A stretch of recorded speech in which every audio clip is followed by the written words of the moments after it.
ছাত্র জনতার আন্দোলনে পতন হয় শেখ হাসিনা সরকারের। এরপর থেকেই শেখ পরিবারের অর্থ লোপাটের বিষয়টি আলোচনায় আসে।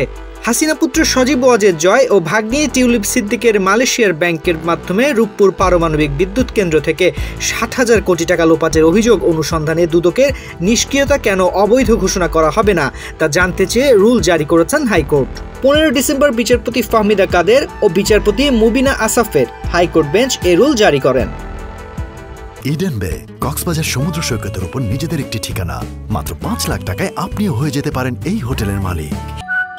ইডেন বে, a concern of ভাইয়া হোটেলস।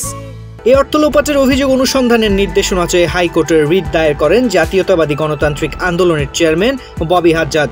রিটে রূপপুর পারমাণবিক বিদ্যুৎ কেন্দ্রে শেখ হাসিনা ও তার পরিবারের সদস্যদের দুর্নীতি অনুসন্ধানে দুদকের নিষ্ক্রিয়তার বৈধতা চ্যালেঞ্জ করা হয়। দুদক চেয়ারম্যান সহ সংশ্লিষ্টদের রিটের বিবাদী করা হয়।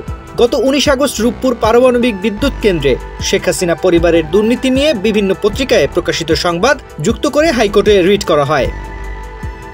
সামরিক ও প্রতিরক্ষা খাতে দুর্নীতির অনুসন্ধানকারী গ্লোবাল ডিফেন্স কর্পোরেশনের বরাত দিয়ে ওই প্রতিবেদনে বলা হয়, ছাত্র জনতার অভ্যুত্থানে ক্ষমতাচ্যুত প্রধানমন্ত্রী শেখ হাসিনা তার ছেলে সজীব ওয়াজেদ জয় ও ভাগ্নে টিউলিপ সিদ্দিক মালয়েশিয়ার ব্যাংকের মাধ্যমে রূপপুর পারমাণবিক বিদ্যুৎ কেন্দ্র থেকে বাংলাদেশি মুদ্রায় 60,000 কোটি টাকা লোপাট করেছেন।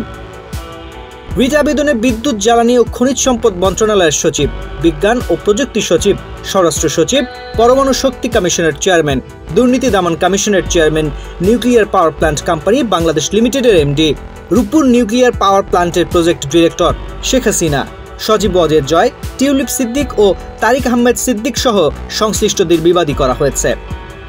তানজির রহমান, বাংলাদেশ প্রতিদিন।